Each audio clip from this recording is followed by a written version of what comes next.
มจากลา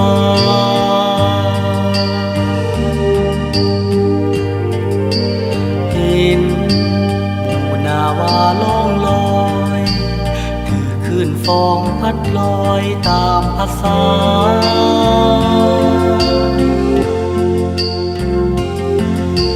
เลี้ยวเบิ่งหมู่มวลนกกาต่างก็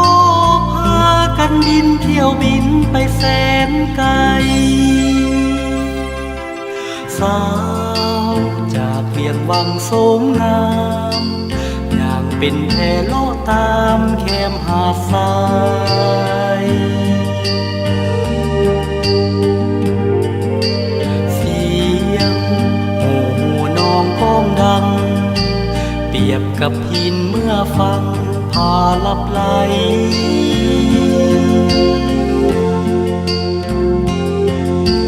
สา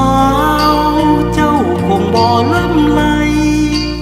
บ่สนใจว่ายังมีภัยเศร้าโศกางามแท้เมื่อมาเห็นยามเย็นซื่นอย่างนี้หน้าผาหุ่นสดสี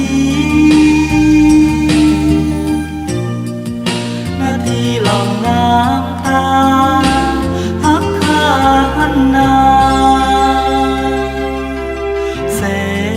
งจากสุรีค่อยเบาดังบอกเตือนให้เฮาคืนเคหา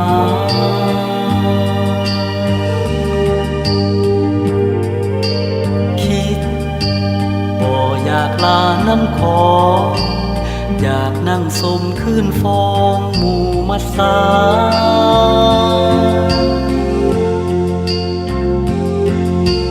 สาวเจ้าคงบ่หวนมาสบสายตาคนที่ขัดสนความหา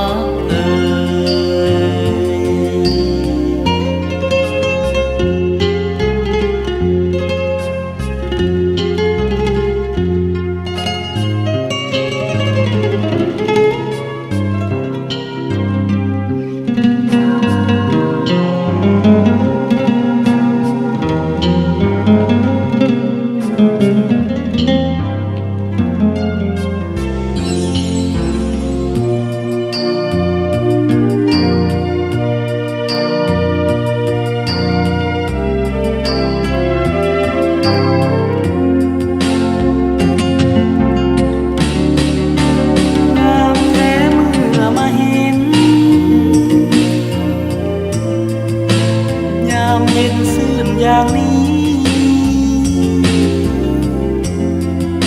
หน้าผาหุ่นสดสีนาทีหลังน้ำตาฮักคาหันนาแสงจากสุรีค่อยเบาดังบอกเตือนให้เฮาคืนเคหา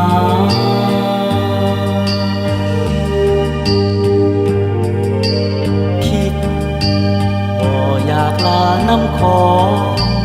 อยากนั่งสมคืนฟองหมู่มัดสา